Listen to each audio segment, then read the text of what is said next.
Bon matin sur France 3 Bretagne, bienvenue dans Vous êtes formidable. Cap ce matin à Comana, dans le Finistère, une commune en plein cœur des Monts d'Arrée. Comana, c'est 1161 habitants que l'on appelle les Comanistes. Et cette fois-ci, je ne me suis pas trompée. Comana, une cité d'histoire, une cité qui roule et qui au quotidien valorise ses trésors patrimoniaux. Pour en parler avec nous ce matin, Morgane Lebacker, bonjour. Bonjour. Vous êtes chargée de patrimoine pour la communauté de communes du Pays de Landivisiau. Catherine Sparta, bonjour. Bonjour. Vous êtes directrice de l'écomusée des Monts d'Arrée. Et avec nous aussi Jean-Luc Martin, bonjour. Bonjour. Vous êtes président et entraîneur du RCMA, le Roller Club des Monts d'Arrée. Et avec nous la Benjamine de cette émission, Juliette Andretti, bonjour. Bonjour. Vous fréquentez le Roller Club et il vous arrive parfois de gagner quelques médailles d'or. Vous nous raconterez. Bienvenue à tous les quatre. Alors, on va s'intéresser d'abord à l'identité de Comana, l'histoire de Comana. D'abord, Morgane Lebacker, vous êtes un peu notre experte sur la question aujourd'hui. Et comment est né ce territoire de Comana ? Alors, pour situer à peu près, Comana, donc c'est sur le versant nord des Monts d'Arrée. Et ça se situe également dans le parc naturel régional d'Armorique. Et également donc, sur le territoire de la communauté de communes du Pays de Landivisiau, dont je fais partie, donc, au sud de la communauté de communes. Et c'est un territoire donc, qui est très ancien par l'occupation humaine. Géologiquement, il y a 420 millions d'années. Il faut imaginer que l'Armorique était une île. Et donc, on a des sédiments côtiers, finalement, au pied des Monts d'Arrée. Et qu'ensuite, géologiquement, ça s'est rapproché. Et donc, il y a eu une occupation humaine du néolithique, même du mésolithique, jusqu'à aujourd'hui. Voilà. Et aujourd'hui, il reste quelques traces de ce passé. Parmi les monuments retrouvés sur ce site, quels sont ceux qu'on peut citer ? Alors, du plus ancien, je dirais peut-être le couteau de silex qu'on a retrouvé, qui date de 6000 ans avant notre ère. D'accord. Et puis, l'allée couverte du Mogobian. Donc, qui date de la fin du néolithique, donc à peu près entre 3000 et 2000 avant notre ère, et donc qui était une sépulture en fait. Donc là, ce qu'on voit aujourd'hui, c'est le squelette. Elle était recouverte d'un tertre, donc d'un monticule de terre, et il y avait ce qu'on appelle un péristyle autour pour tenir ce tertre, et donc c'était une sépulture collective de sûrement paysans. Voilà. Et à l'intérieur, on peut retrouver des gravures de ce qu'on appelle en palette, là, qui symbolise certainement le gouvernail du bateau psychopompe, donc qui emmène les morts vers l'au-delà. Et puis une hache polie avec un manche recourbé qui est très belle, ainsi que deux paires de seins qui représentent une déesse mère et qui sont assez remarquables. Et à quand remonte la trace des premiers paysans ? C'est ce qu'ils faisaient à l'époque sur ce territoire ? On imagine qu'ils cultivaient un peu de céréales, mais on ne sait pas exactement ce qu'ils faisaient. Après, pour vous dire, le paysage qu'on voit en face de l'allée couverte du Mogobian a finalement très peu changé depuis cette époque-là. C'est le paysage que les hommes du néolithique devaient pouvoir observer. Après, ils vivaient en clan, en petits groupes de paysans. Voilà, pour situer un peu le néolithique, c'est le début aussi de la sédentarisation des hommes et donc le début aussi de l'élevage. C'est aussi une chose qui marque le territoire, ce sont les mégalithes. Est-ce que ce sont les paysans qui montaient ces mégalithes ou pas à l'époque ? Alors là, c'est un mystère de l'archéologie toujours. Mais on imagine qu'il fallait s'y mettre à plusieurs déjà pour transporter certains blocs de pierre qui font plusieurs tonnes. Mais ça reste un mystère. Catherine Sparta, en étant directrice de l'écomusée des Monts d'Arrée, comment vous décririez ce massif finalement immense et qui a des aspérités ? Alors moi, je dis toujours que c'est en fait, on vit dans les Monts d'Arrée comme en haute montagne. Il n'y a pas tellement de différence. C'est pas l'altitude qui fait la montagne en fait finalement, puisque c'est vrai que les Monts d'Arrée, ça culmine à 385 mètres à peu près. Au niveau de Plounéo-en-Ménez, je ne m'avancerai pas sur la localisation exacte du point culminant. Ouais. Je m'attirerai des ennuis. Mais en fait, on voit bien que l'organisation humaine, l'organisation économique, la façon dont on va organiser son habitat, où on va le situer, comment on va exploiter la terre et comment on va élever les animaux, tout ça, c'est complètement relié au fait que ce soit une montagne. Donc à l'orographie de ce territoire-là.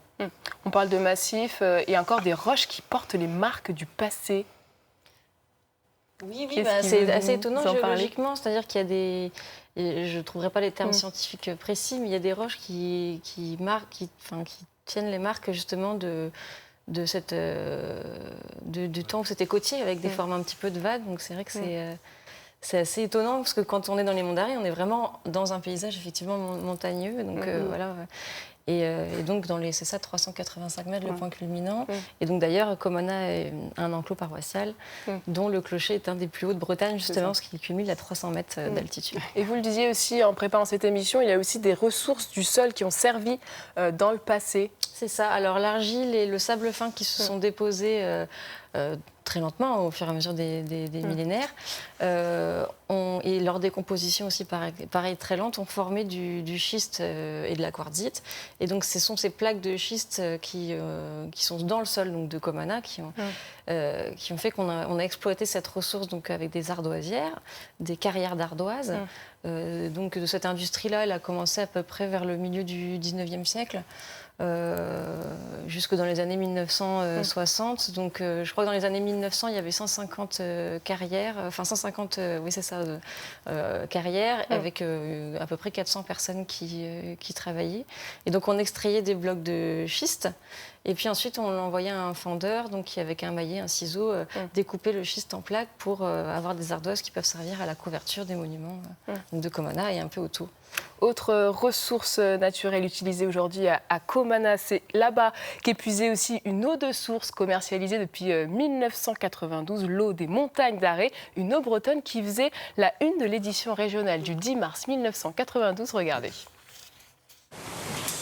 Le 17 mars prochain, ce sera la déferlante dans les rayons des supermarchés. Une nouvelle bouteille d'1,5 litre, 41 grammes d'un PVC recyclé à 20%. Le design est siglé du Triskel à 3 branches. Pas de doute possible, c'est de l'eau bretonne. À 3000 bouteilles par heure, 24 heures sur 24, l'eau des Monts d'Arrée, c'est son nom, pénètre en force sur les marchés. Et le gisement exploité sur le site protégé du Roc-Trévézel en centre-Bretagne est quasiment inépuisable. C'est une eau qui est captée à 4,5 km de l'usine. Nous avons mis en place donc une canalisation qui nous vient du plein cœur des Monts d'Arrée et qui nous approvisionne à partir d'un captage qui nous donne une disponibilité de 300 mètres cubes jour d'eau. Nous avons donc mis ce captage en place et qui nous approvisionne l'usine qui se situe ici en zone artisanale sur le territoire de la commune de Comana. Au total, 20 millions d'investissements pour une usine qui emploie d'ores et déjà 16 personnes. À terme, 40 emplois sont envisagés pour faire face à une production annuelle de 15 millions de bouteilles. Légèrement acide, l'eau des Monts d'Arrée est particulièrement pure, même si ce n'est pas une eau minérale. C'est une eau de source avec des propriétés qui sont quand même intéressantes puisque nous avons, lors de nos dernières analyses, relevé simplement un taux de nitrate qui est de 1 mg et nous allons annoncer sur nos étiquettes quelque chose qui est inférieur à 2 mg litre et qu'on peut, je crois, assurer en permanent. Une assurance soumise à des contrôles draconiens, du captage au conditionnement, des analyses sont effectuées toutes les heures et l'expédition n'intervient qu'une fois les résultats communiqués. Verdict des consommateurs donc le 17 mars, mais l'eau des Monts d'Arrée a déjà fait des heureux, une famille perdue dans la campagne qui a pu bénéficier du raccordement de l'usine au réseau électrique souterrain. Auparavant, on lui demandait 210 000 francs pour le branchement. La facture est tombée à 25 petits 1000 francs. Cela faisait 12 ans que les Lemoignes attendaient ça. Grâce à l'eau, ils vont enfin pouvoir souffler les bougies. Voilà, pour ce reportage daté de 1992, les Monts d'Arrêt, beaucoup de trésors finalement. Catherine Sparta. En effet, l'eau, c'est une ressource importante. On est tête de bassin puisqu'on est vraiment au sommet de cette montagne, là, comme on venait de le dire. Et les Monts d'Arrêt sont vraiment identifiés comme le château d'eau du Finistère. Hein, vraiment, donc tout le réseau hydrographique a été vraiment très exploité à toute époque. Et donc l'un des sites de l'écomusée des Monts d'Arrée qui se situe à Kerouat, c'est un lieu-dit, et en fait un village de meuniers donc, qui exploite 2 moulins.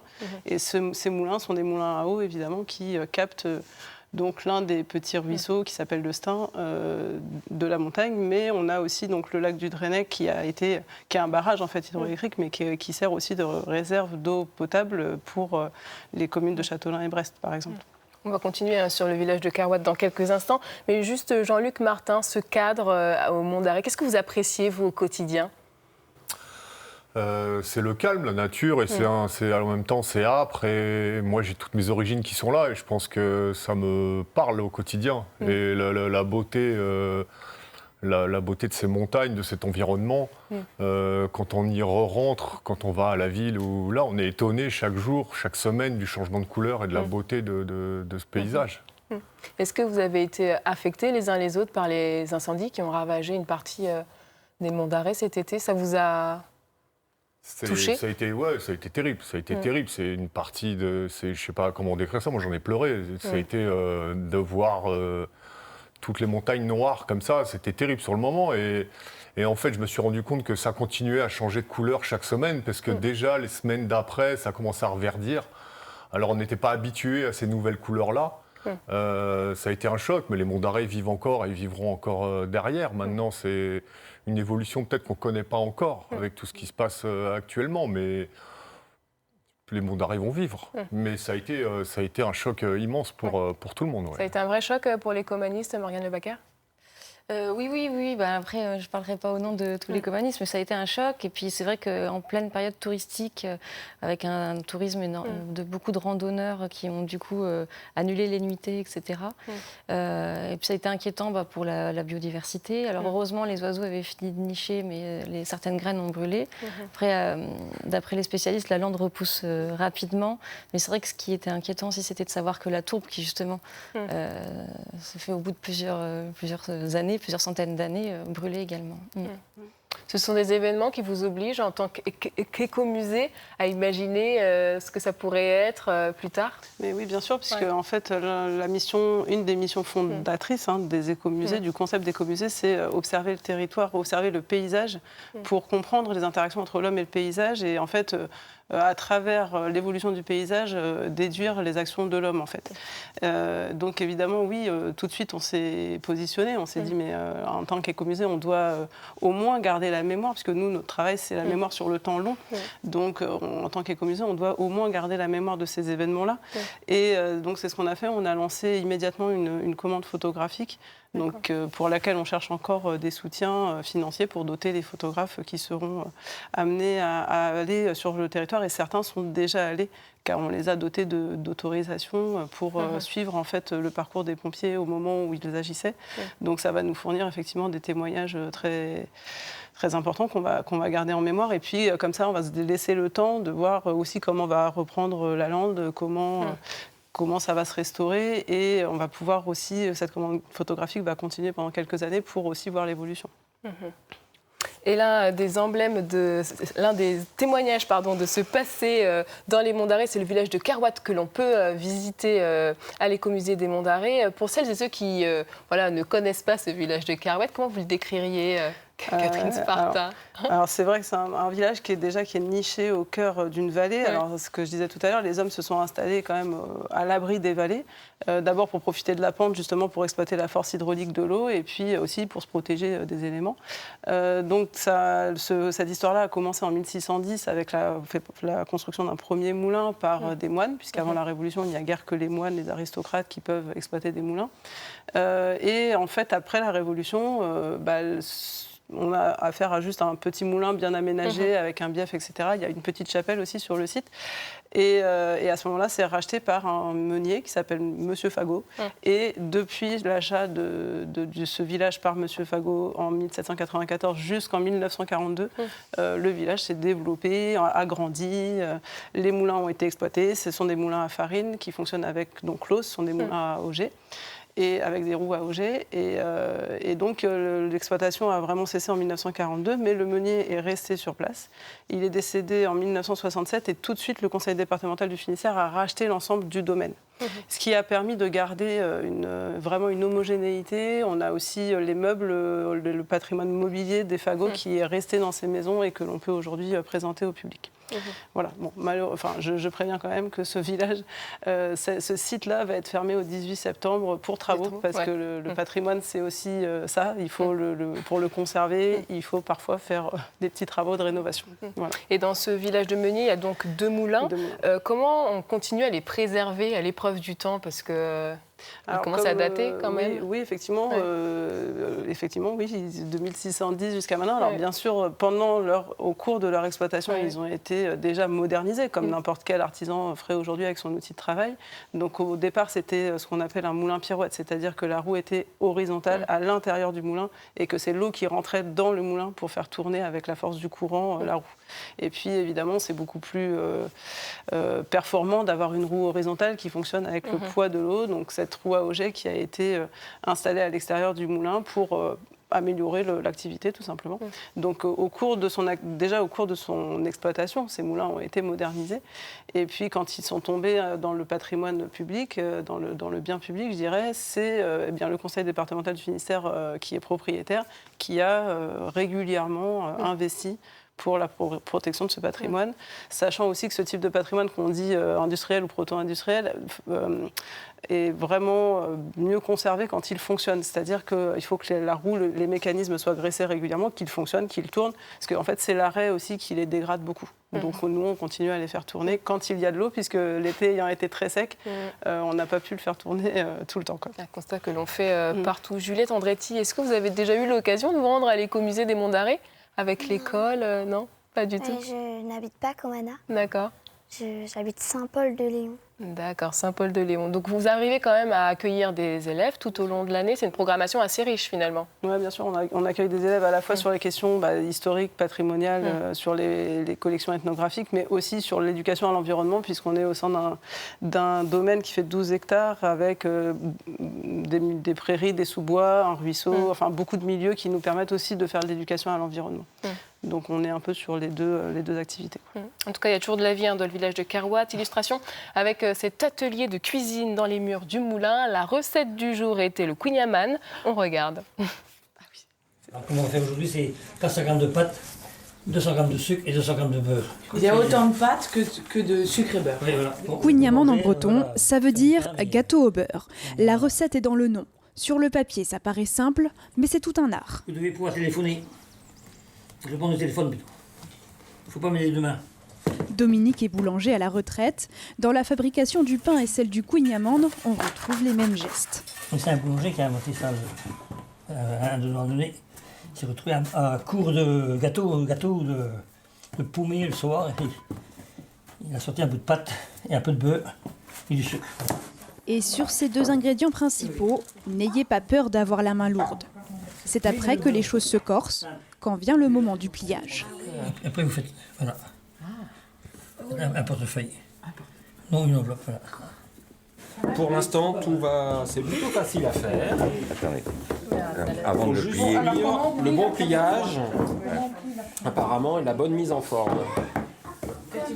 Ça ne se mélange pas bien, la pâte et le beurre et le sucre. C'est compliqué, je pense. C'est le tournement qu'il faut. Il ne faut pas trop attendre parce que le beurre ne l'attend pas non plus. Et le sucre mange la pâte, donc après, il faut faire vite, quoi. Des fois, quand on voit les pros faire, c'est fait en 30 secondes. Moi, je le fais pareil, en 30 secondes, c'est vite fait, quoi. Il faut un peu plus de temps pour le cuire. Comptez une bonne trentaine de minutes. Alors, c'est lequel le plus beau? C'est lui. C'est pas trop mal, oui, c'est sûr, le beurre il est sorti, mais je pense qu'il n'y a que des bonnes choses dedans. Je suis venue parce que c'est mon gâteau préféré. Je voulais savoir comment le préparer. C'est très bon. On en refera demain après avoir mangé celui-ci aujourd'hui. Une chose est sûre, pour ces stagiaires, l'été va être gourmand. Voilà pour ce reportage tourné il y a quelques mois. Je voyais sourire Catherine Sparta. Oui, alors c'est vrai qu'il y a un moment déjà qu'on s'est orienté vers des démonstrations de savoir-faire gastronomiques, parce qu'on se dit, en fait, ce qu'on mange, le paysage et ce qu'on mange, c'est 2 choses intimement liées, en fait, finalement, puisque c'est ce qu'on va produire dans le paysage qui va nous permettre de produire notre alimentation. Donc on fabrique du beurre. Le beurre qui a servi à faire ce kouign-amann a été fabriqué à l'écomusée. On fabrique des crêpes, etc. Et je souris parce qu'en fait, le kouign-amann, on a commencé il y a 2 ans. Et évidemment, c'est pas du tout un plat traditionnel des Monts d'Arrée, c'est bien sûr un plat douarneniste. C'est important de le préciser. Voilà, c'est important de le préciser, mais en fait, c'est tellement tentant de faire des expériences dans ce fournil qui nous accueille, où on fait encore notre feu, etc., qu'on a eu envie de faire du kouign-amann. Et puis on a appris au cours de ce sujet que Juliette Andretti, comment ça, vous n'avez jamais goûté le kouign-amann, mais comment c'est possible? Il y a du beurre, du sucre et de la farine. Eh ben... Il faut tenter. Je sais, mais j'ai... Jamais eu l'occasion. Ouais, c'est ça. Le kouign-amann, Jean-Luc Martin... Oui, ça fait partie de... C'est un incontournable, on adore. C'est le goût, c'est ce qu'on a découvert, nos grands-parents faisaient ça, c'est comme le goût du kika farce qu'on a connu, c'est inné, c'est comme... Quand on habite les Monts d'Arrêt, moi j'ai grandi un peu là-bas, j'ai grandi en banlieue, mais j'ai grandi là, je sais danser la gavotte, je me rappelle pas avoir appris, quoi. C'est des choses qu'on a, je sais pas, c'est peut-être dans les gènes, où on a tellement fréquenté des festos quand on était petit, on était là, que c'est rentré comme ça, quoi. C'est partie de, je pense, la culture. Justement, sur ces questions de patrimoine, parce que je rigolais avec Juliette Andretti, mais comment on arrive à initier, intéresser des plus jeunes à ces questions de patrimoine, au village de Kerouat, à l'allée couverte de Bourg-en-Vigan? Comme au village de Kerouat, c'est vrai qu'on reçoit des scolaires. Donc, alors, à la découverte, on a fait pour les journées archéologiques, les journées nationales de l'archéologie, le 18 juin dernier. Donc, on essaie de faire des ateliers pour les enfants, parce que c'est vrai que souvent, on parle de l'enfant prescripteur, mais quand on propose des activités pour les enfants, les parents suivent énormément derrière. Ouais. Et puis... juste un petit peu à 10-15 km de Comona, il y a Guimillot, où on a un centre d'interprétation sur les enclos paroissiaux dont je parlais tout à l'heure. Il y a un enclos paroissial à Comona. Et donc, on y fait des ateliers, notamment pour les scolaires. Donc, des ateliers de gargouilles en argile, du vitrail en papier, des blasons sur tissu, etc. Et donc, ça permet d'intéresser les plus jeunes au patrimoine. Ces témoignages du passé, ça fascine toujours les jeunes? Oui, après, effectivement, tout est travail de médiation. Nous, à l'Écomusée, notre grand credo, c'est de faire de la médiation par l'immersion, c'est-à-dire qu'on a nos maisons, les maisons du village sont restituées avec le mobilier, donc comme je le disais, des fagots. On fait du feu dans les cheminées, ce qui donne aussi une certaine odeur. On invite les enfants à se mettre un peu dans la peau des enfants de leur âge d'il y a 100 ou 150 ans. Et en fait, cette médiation sensorielle est assez efficace auprès des enfants, effectivement.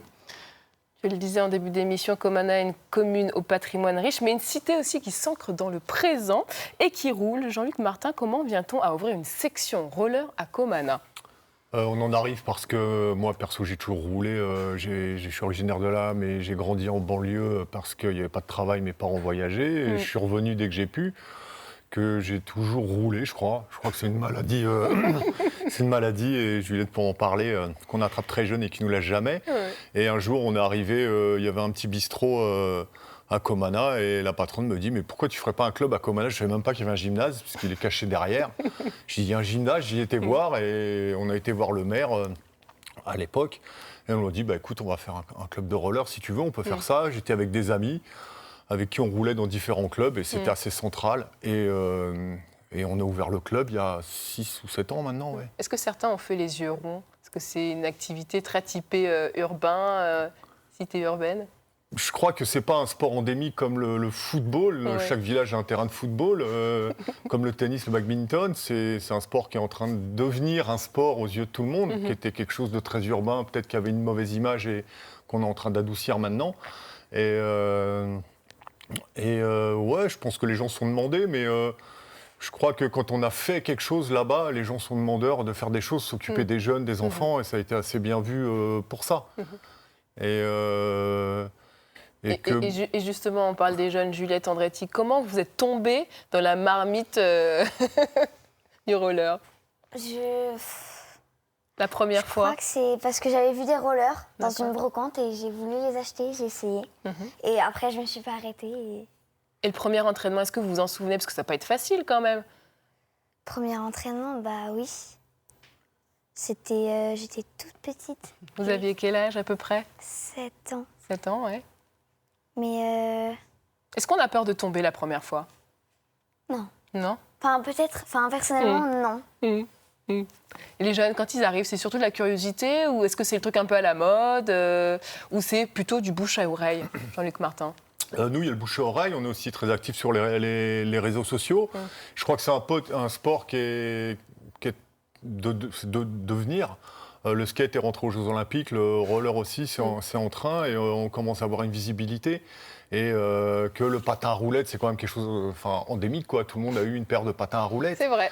Et on a maintenant des adultes qui nous disent « Ah, mais j'aimerais bien réessayer, en refaire là ». Et je crois que c'est quelque chose qui nous rattache à l'enfance, à redevenir enfant. Donc on a ouvert une section adulte aussi. Ouais. Et maintenant, il y a des parents qui viennent et qui roulent avec leurs enfants. C'est le cas de la famille à Juliette.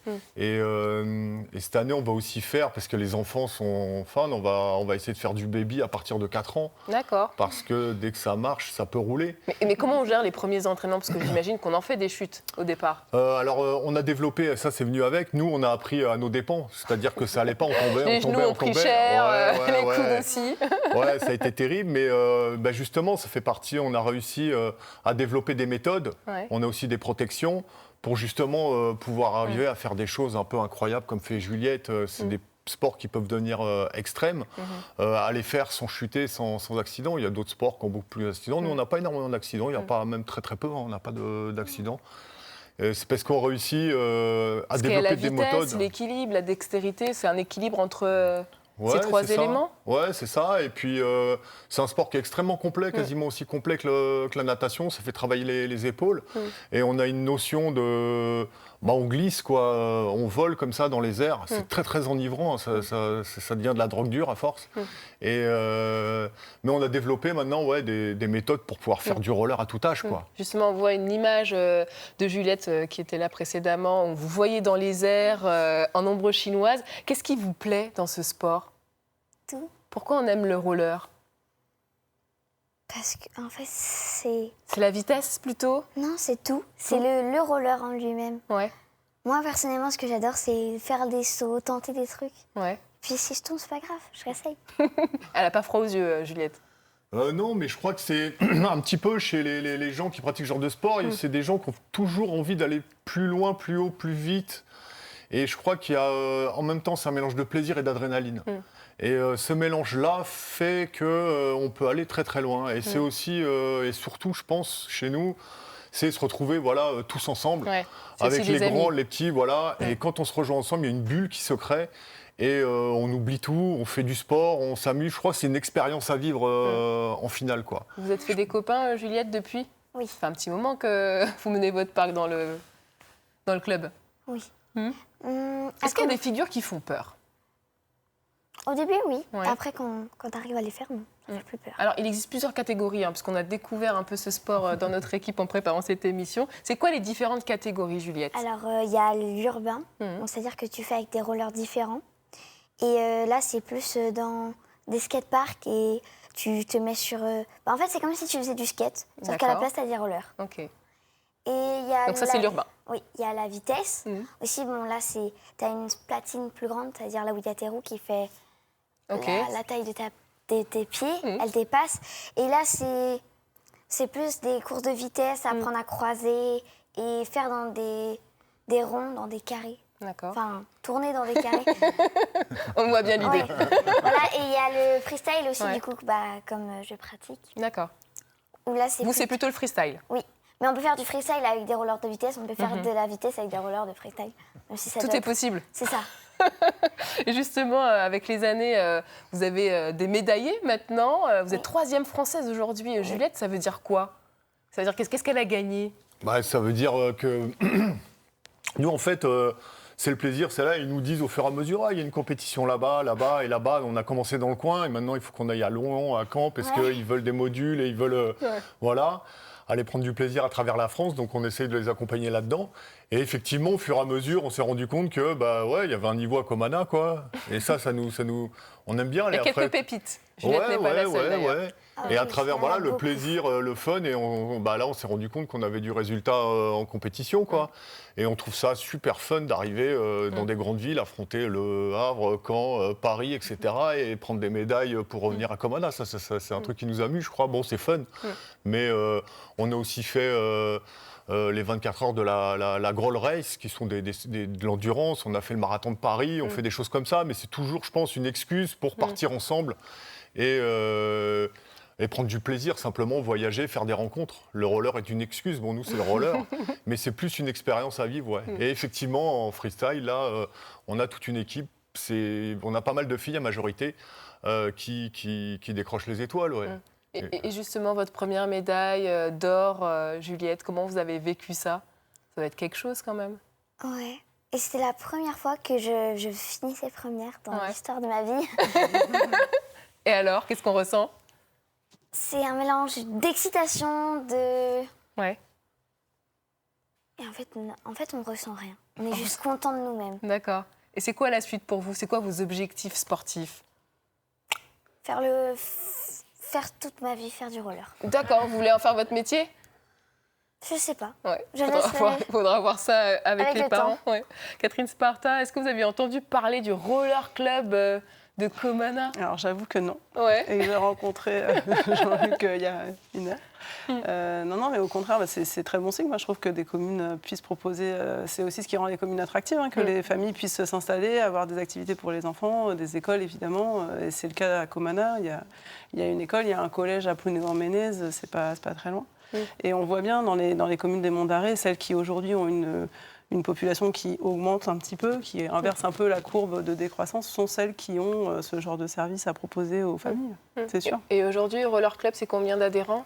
La saison dernière, on était 47, mais là, cette année, cette saison va reprendre la semaine prochaine. On a reçu des appels de partout, des trucs. On se demande si on ne va pas être obligé de limiter, parce qu'à un moment, on va limiter. Dans un territoire où c'est pas énormément peuplé. Donc, on est très contents. On se demande, il y a des gens qui viennent de très très loin, comme de Saint-Paul, on a eu qui venaient de l'Esnevin, des fois de Carhaix, et qui viennent rouler à Comana. Donc, on est les premiers étonnés, mais tout le monde est bienvenu, quoi. Et que l'aventure continue. Ah ouais, l'aventure continue, bien sûr. Je crois que vous allez avoir quelqu'un qui va rester très très très longtemps dans ce club. Allez, à Comana, donc on entreprend sur le plan sportif, mais pas que. Sur le plan économique, certains font aussi le pari de s'installer pour lancer leur activité. C'est le cas d'une entrepreneuse américaine, comme vous allez le voir dans ce reportage de Gwenaëlle Bron. Nichée dans le hameau de Saint-Cadou, voici une petite entreprise bien huilée. Au fourneau, Sarah Galasso, originaire des États-Unis, elle a monté sa savonnerie il y a 5 ans. Le plus difficile côté lancer une savonnerie ou autre, c'est le côté administratif, surtout la bureaucratie française. Mais pour le côté fabrication de savon, en fait, ça reste un peu comme une recette de cuisine. Telle une alchimiste, Sarah joue avec les matières premières et les dosages.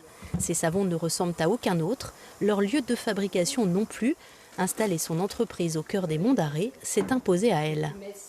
J'avais pas du tout imaginé de vivre en France, pas du tout dans les Monts d'Arrée non plus, mais arrivant ici, j'ai pas réussi à quitter le lieu. C'est vraiment aimanté. J'ai pas d'autre explanation que les aimants de la terre ici. Ce sont aussi les gens qui l'ont aimantée et qui l'ont aidée lorsqu'elle s'est installée. Aujourd'hui, la savonnerie a grandi et emploie 2 salariés, une aubaine pour Sonia Venman qui ne se voit vivre nulle part ailleurs. Moi, je trouve pas qu'on soit plus isolé de quoi que ce soit. Il y a vraiment tout ce qu'il faut. Moi, je prends très peu ma voiture. J'ai même, pendant plus d'1 an, plus de voiture, donc j'ai tout fait à vélo. Et on a des marchés, on a des épiceries paysannes, on a vraiment des producteurs dans le coin. Il y a vraiment moyen de vivre à une très courte échelle. C'est génial le fait de travailler là où on habite, où on se sent bien. Je trouve que c'est bien. Moi, j'aime bien le côté perdu dans le Monts d'Arrée, comme j'avais dit. C'est plutôt agréable, quoi. Peu de passages dans sa boutique, mais ce n'est pas un problème pour Sarah, qui vend une partie en ligne et fournit plusieurs coopératives de la région. Voilà pour ce portrait de Sarah Galasso. Il a été évoqué dans le reportage une peur de l'isolement, donc elle n'est pas à Comana même, mais dans le pays des Monts d'Arrée. C'est vrai que Comana est un territoire quand même aujourd'hui enclavé. Est-ce que c'est une image qui lui colle à la peau ? C'est une fausse image de Comana ? Non, c'est pas. Déjà, c'est une image héritée effectivement d'une réalité historique. Les Monts d'Arrée, c'est quand même. Alors, ça dépend de quelle période on parle, puisque à l'époque justement où on exploitait les Monts d'Arrée de manière manuelle, avant la mécanisation, où les landes étaient exploitées et faisaient partie en fait du système agro-pastoral. Il y avait beaucoup d'habitants dans les Monts d'Arrée. Et en fait, ces habitants, c'était essentiellement de la main-d'œuvre agricole et vivaient de l'agriculture. Et puis, effectivement, il y a eu ces notamment le gros boom de l'industrie agroalimentaire, ce qu'on a appelé la révolution silencieuse, où les ouvriers agricoles sont partis d'eux-mêmes devenir des ouvriers dans les villes. Et à ce moment-là, c'est un territoire qui est descendu très bas en nombre d'habitants et qui est un des moins habités de Bretagne, en fin de compte, avec une moyenne de 9 habitants au kilomètre carré. Pardon. Donc, ça, c'est vrai vraiment pour les villages qui sont sur la ligne des crêtes des Monts d'Arrée. Et aujourd'hui, comme je le disais tout à l'heure, il y a la commune de Saint-Rivoal, de Bottmer ou de Comana qui voient leur population augmenter un petit peu. Est-ce qu'il y a un effet après Covid ? On se pose la question. C'est vrai, quand on habite sur le territoire, on voit que les maisons se vendent plus rapidement, que l'immobilier augmente. Oui, tout à fait, depuis la fin du déconfinement. Cette espèce d'effet un peu que les zones rurales ont eu sur les habitants des grandes villes qui ont voulu changer de vie. Nous, on le voit. C'est des choses que vous constatez, Morgane Le Bacquer ? Le projet d'habitat partagé. Puis c'est vrai, comme le disait Catherine, par rapport aux écoles. Donc il y a une école publique, mais aussi une école d'Iwande. Donc on est un patrimoine, toujours dans le patrimoine immatériel avec la langue bretonne. Donc voilà, il y a de quoi trouver. Peut-être l'installation de néo-ruraux aussi qui viennent chercher justement après Covid, peut-être plus ce contact et cette reconnexion à la nature. Luc Martin, il n'y a pas de doute pour vous, Comana reste très dynamique. Ouais, quelles sont les choses qu'on ne voit pas, par exemple, quand on n'habite pas dans le coin et qui existent à Comana et qui font la force de ce territoire ? Il y a des artistes partout, il y a une vie associative extrêmement riche, c'est extraordinaire de vivre là-bas. Je crois que ça a été une région qui était à l'époque une région de misère, que les gens ont fui parce que c'était le cas de vos parents pour trouver du travail, c'était la misère. Et je crois que c'est après, deux générations après, où les gens se sont dit, non, moi j'ai mon cœur qui est là, et puis c'est du luxe de vivre dans un parc naturel protégé. Moi j'ai du calme chez moi, on entend les oiseaux, c'est du luxe. Et je crois que c'est des choses qui sont d'avenir, et je crois qu'il y a aussi pas mal de gens qui ont été à la capitale ou ailleurs, qui mettaient 1h30 à aller travailler le matin et pareil le soir, et maintenant venir dans les Monts d'Arrée et rouler 20-30 minutes pour aller travailler, c'est des choses qui sont tout à fait concevables. Aucun regret pour vous de ce retour à la terre promise. Je suis revenu depuis 20 ans et je ne bougerai pas de là. Autre élément évoqué par Sarah dans le reportage, elle était sensible à privilégier le local. Ça, c'est quelque chose qui s'ancre beaucoup dans les habitudes des comanistes ou pas ? Alors pareil, pour les comanistes, je vais pas trop... Oui, pour les comanistes. En tout cas, est-ce que c'est une tendance qui s'illustre dans le territoire ? Oui, en fait, c'est vrai que... Alors, pour moi, je parlerais plutôt là de Saint-Rivoal, qui est de l'autre côté de la montagne, où l'Écomusée a un deuxième site, effectivement. Donc, cette montagne, c'est quand même une vraie frontière entre le Léon au nord et la Cornouaille au sud. Et ça limite aussi des territoires qui n'ont pas le même potentiel. Le Léon est très fertile, très riche. On connaît évidemment tout ce qui concerne le maraîchage, etc. Alors que le sud, dans les Monts d'Arrée, c'est quand même des terres assez pauvres. Et il y a peut-être ça qui a joué dans l'émergence d'une idéologie un peu plus néo-rurale et un peu plus alternative du côté sud que du côté nord. Donc effectivement, à Saint-Rivoal, on a vu naître une des premières épiceries de producteurs dans les années 70, très très tôt en fait. Une épicerie qui était dédiée à des producteurs qui produisaient localement, en circuit court comme on appellerait maintenant. Évidemment, on n'employait pas ce terme-là à ce moment-là, mais c'était des pionniers en l'occurrence. Et c'est vrai que c'est quand même un état d'esprit qu'on retrouve maintenant beaucoup plus généralement dans les Monts d'Arrée, y compris à Comana, même si on ne peut pas généraliser, même si on a aussi de l'agriculture conventionnelle, énormément d'agriculture conventionnelle et qui existe aussi et qui nous fait vivre aussi. Il n'y a pas de dichotomie. Allez, on arrive bientôt au terme de cette émission. Pour donner envie à celles et ceux qui nous regardent de visiter Comana, les Monts d'Arrée, c'est quoi les petites adresses, peut-être pas les petites adresses, mais les petits sites sympathiques que vous conseillez pour ceux qui n'y ont jamais mis les pieds ? Morgane Le Bacquer. Effectivement, l'écomusée déjà, en premier lieu. Ensuite, il y a un lieu un peu alternatif qui fait bar, restaurant, épicerie plus près du lac du Drennec. Et puis, alors c'est pas un lieu spécialement à visiter, mais pour balayer un petit peu le patrimoine dont je parlais de la préhistoire, il y a eu aussi une période d'âge d'or, quand même, ça n'a pas été tout le temps la misère, au XVIe, XVIIe siècle, avec la culture du lin, qu'on n'a pas évoquée, mais que j'aimerais quand même, dont j'aimerais parler. Et donc le lin s'est arrêté pendant quelques années, et pour la première fois en Bretagne, on a recommencé à cultiver du lin en 2021, et ça s'est passé à Comana, donc on voit quand même qu'il y a une dynamique. dynamique et ça continue. Ce sera le mot de la fin. Merci à toutes et à tous d'avoir partagé votre amour du territoire des Monts d'Arrée. Merci à vous qui nous suivez depuis chez vous. Votre prochain rendez-vous régional, c'est le JT à midi. Nous, on se retrouve dès demain à la même heure, au même endroit. Très belle journée.